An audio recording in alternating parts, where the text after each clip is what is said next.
Hi, my name is Melvin the Enigma. Welcome to the 89 Studios. As always, if you're new here, please turn on our notification bell and as well subscribe to this very channel so you're notified all of the time when there's something for you to consume.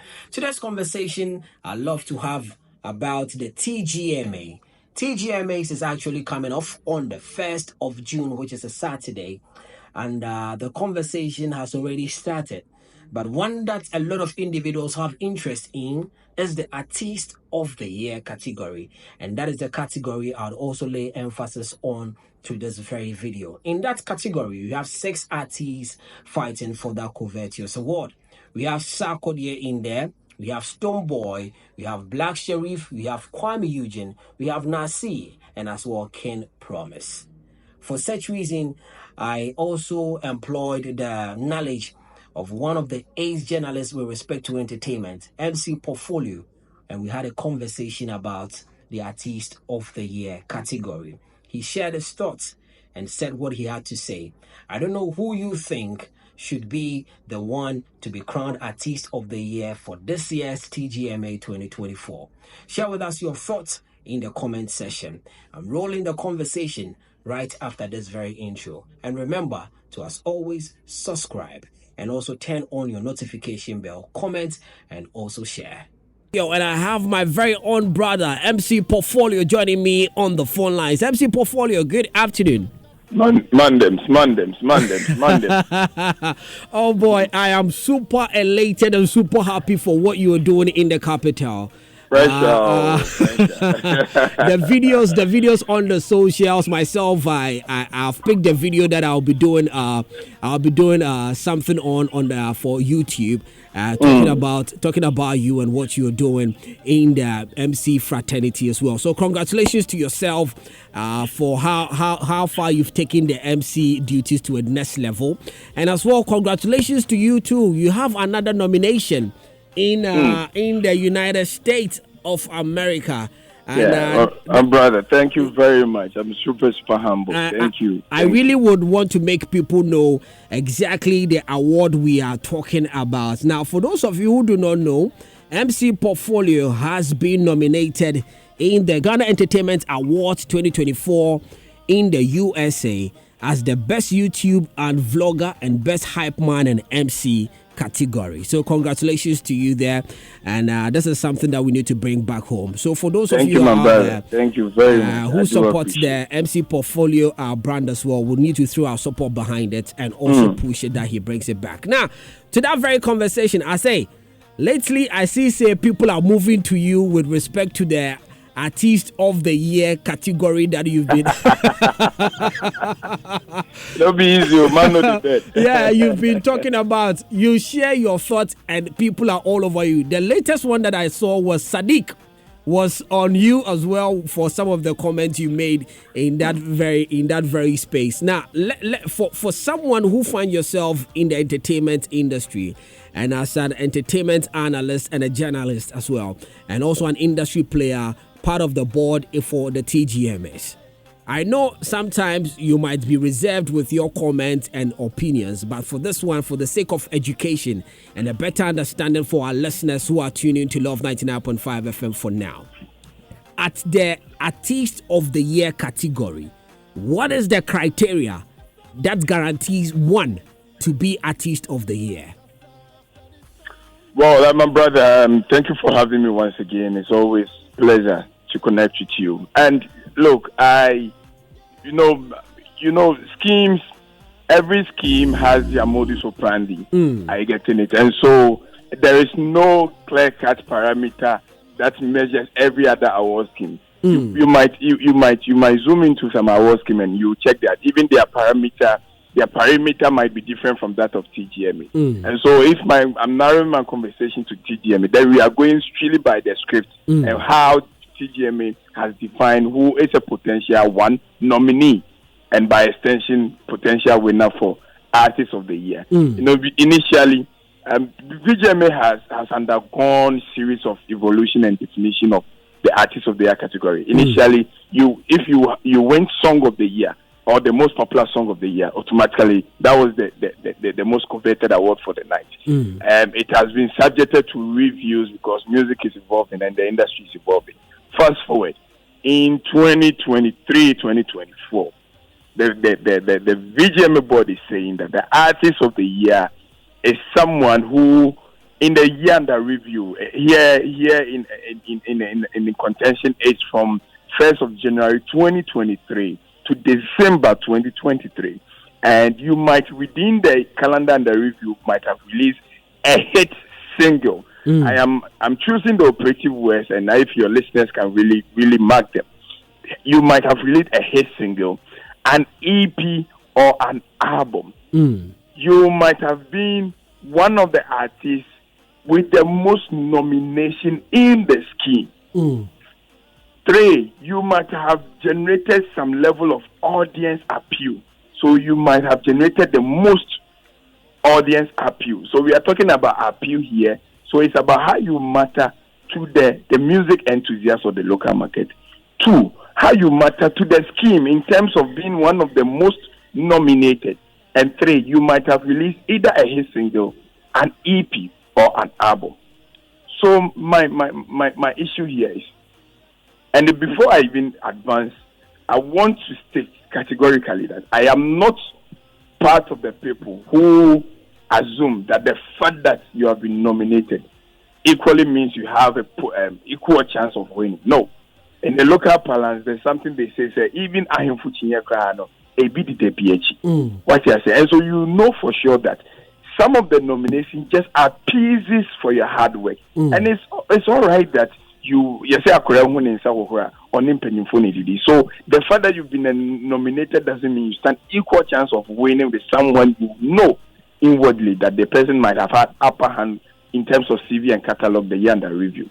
And so this was my contention, that look, it is okay to say that, I mean, you get fed up with names over and over again. You know, when you do something consistently for over years, people have had enough of you. And so people want to embrace fresh faces and all that. That is also another soft debate for discussion. However, are we doing this awards based on the definition of the scheme, or we are doing it on sentiment and sympathy? No.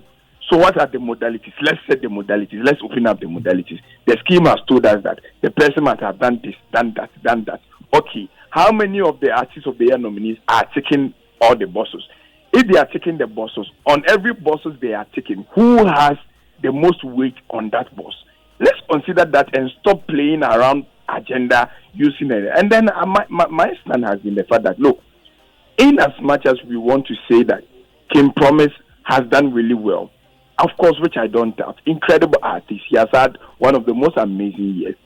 Let's not forget the fact that Stonebwoy's catalog and CV, only if you are being truthful to the calendar year and the review, is unmatched in Ghana. And no one comes close to Stonebwoy's CV and achievement the year and the review. Come to think of it, if you are saying the person might have released a hit single, all the artists of the year take the boss for hit singles because they all had a release that were quite popular in the system. So if now we narrow it down to the Kim Promise Stonebwoy argument, Stonebwoy had Kim Promise had the undoubted monster hit, which is Terminator, right? Monster hit. And Stonebwoy equally had a monster hit, which is, okay, let me use one of his monster hits, which is Amputeki, which was the biggest piano song in Ghana. And so both of the fashions have picked the hit boss. Okay. Now, are we generating the conversation beyond the hits? Yes, Terminator might have done some very crazy numbers, which is amazing. But you see, in as much as we are in a digital world that and using these digital metrics to measure who has much weight, we shouldn't also lose sight of the fact that there are other metrics that are non-digital. You get to the streets, you get to the pubs, you get to the traditional platforms and places where music is used, which can be quantified by digital measures or metrics. You should also know that these are also traditional ways to measure who has weight, apart from the streaming and digital numbers, which now, even in our system, can be manipulated and massaged. True. I get in it. True. That is not to take away the fact that Terminator made numbers. And Puteke equally did what he had to do as the biggest Amapiano song. So now, away from the hit single. Now, this is someone who topped or doubled it up with a body of work, a complete body of work, which is a complete album. Kim Promise never had an album. All his brags around, that is not to rubbish his work, but I'm saying that beyond the hit single boss, he doesn't take additional bosses. All his argument has been based around just a single hit. All his other releases were just fair releases that really didn't penetrate as that. But let's talk about Stonebwoy.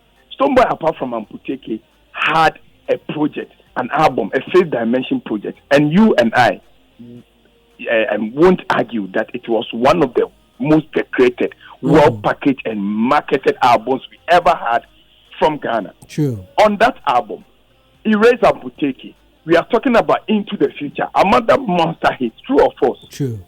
Into the Future, another monster hit. Let's take away that. Therapy Remix, one of the major Afrobeat songs that registered Ghana in the Afrobeat conversation. Amazing remix. On that, we have a Grammy nominee and winning artist collaborated project, Angelina Kijo on Manoji. And the Manoji itself, the tour and the exposure Manoji gave Stonebwoy. You see, so one project, we have more of you. So the album itself give Stonebwoy upper hand and put him on a different conversation pedestal before we narrow it into other things. Stonebwoy is the most nominated artist in this year's VGMA, true or false? True. 13 nominations. Man, what more can we ask for? Let's talk about international appeal. International appeal, both Kim Promise and Stonebwoy, it had their fair share of international appeal. So we are not even discussing that because they are all on that tangent. Now let's come back to who made the biggest event statement in Ghana in 2023. Stonebwoy. There is a man who made, and I mean, the biggest event statement by almost filling up the Accra Sports Stadium, if not filling up. That generated the most talkability in 2023. The man has done is fill the Accra Sports Stadium. What more could the man ask for? Now, away from all these CV catalog of the individual artists, how do they also matter to the scheme in connection with the fact that how many artists have also been able to matter to the scheme because of the effect of the contenders of the Artist of the Year? Tell me, Melvin, who has been able to be in there this year? There was sometimes Artist of the Year winners had weight because of their impact on other artists on the scheme. True. Tell me, who is in there? Who has had spotlight in VGMA this year because of the promise? Who? All the conversation is around him and Terminator. Now tell me, Stonebwoy's impact on other artists on the scheme. Talk of Kiddy. Kiddy has nomination for the most popular song of the year. Leko, big song. True. Collaboration of the year. Kindest Kessie Stonebwoy, big song. So you see what Stonebwoy effect has even done for Kiddy in this year's VGMA. Let's graduate the conversation to Fameye. Big song, not God. Collaboration of the year. Fameye is in there. You think it was on Stonebwoy, Fameye would have backed that category. So even if you take away Stonebwoy's brag catalog and CV as an artist, his impact on other artists on the scheme itself is a whole CV on its own. What more could Ghana ask for? I know there is a political agenda because obviously, you know, Stonebwoy has the long-standing rivalry with Stonebwoy and Sarkodie and Stonebwoy and Shatta obviously will create some form of enmity, and so the agenda from another fashion will throw their weight behind KP because obviously, even if we are being frank to this conversation, the next biggest headache of a contender to Stonebwoy this year ideally should have been Sarkodie, but because Kim Promise is Sarkodie's guy, obviously he would want Kim Promise to. That is what the allegation though. It cannot be ascertained though. But the soft politics will let you know that Sarkodie and his fanatics don't have interest in this year's VGMA because of Kim Promise. They would wish that it can, because a win for Kim Promise is a win for Sarkodie. And so it puts Stonebwoy in a very tight and uncomfortable position, and so it is keeping purpose it's keeping people blindfolded to the fact that Stonebwoy had the richest CV any artist could ever have in 2023, and that is undoubted. And so, if someone is still making exploits in 2024 and is still in your faces, and so you think they matter to win the Artist of the Year, King Promise is preparing himself for 2025 Artist of the Year. For that one, no doubt. I getting it. So that is my contention that you guys who the fit, forget about the agenda, forget about the fascinalism. Stonebwoy is the unparalleled Artist of the Year 2023-2024. Period. Wouldn't it be an insult onto other of the artists that have done so well and also represent themselves on the Artist of the Year category? Because come again, wouldn't it be a bit of an insult that we narrow the conversation to just two individuals in that very category for other artists? Because Black Sherif also is a mainstay and is a big name globally. Now, I'm not narrowing the conversation to the criteria to which one deserves to be an Artist of the Year. Black Sherif is undoubtedly would be now added to the three X's as one individual who can also help Ghana fill the O2 arena, if we bring in that very conversation in as well. Kwame Eugene is also a mainstay in there for his exploits in the Ghanaian music industry and what he does and stuff like that. Now, see, one would say just only had one song, which is Aseda, which also was a widely achieved or a widely acclaimed song by every individual in the country. Sarkodie, I would understand that there's no so much noise about him because he's been on the downside a little bit, only for this year releasing the Bragg and for the championship project as well. Don't you think that aside Stonebwoy and King Promise, don't we also have other ones amongst the individuals in there to also compete for the Artist of the Year? But Melvin, you know that this game is political. You are supposed to engineer your own conversation to hit the limelight, to also reflect on mainstream media discussion. It's his agenda. You have to be responsible for your own agenda to force the narrative on the mainstream media discussion. So if you don't, do your own PR machinations to force yourself into the conversation, bro, no one is going to do it for you. And so it is their own responsibility to employ all the PR tactics to keep them in the conversation. And if Stonebwoy is doing it and KP is doing it, so be it. No one is in charge. No one is entitled to be forced into the conversation because they deserve. No, you also have to play a part. That is why the game goes beyond achievement and talent. There is a political side to it, and you have to force your way into the conversation. I'm not responsible for PR machinery for any other artist. They should consciously plant the conversation, and that's the political side to whatever you're doing. You may deserve it, but if you don't cook the agenda proper and you lose out on the political side of the game, it's your loss.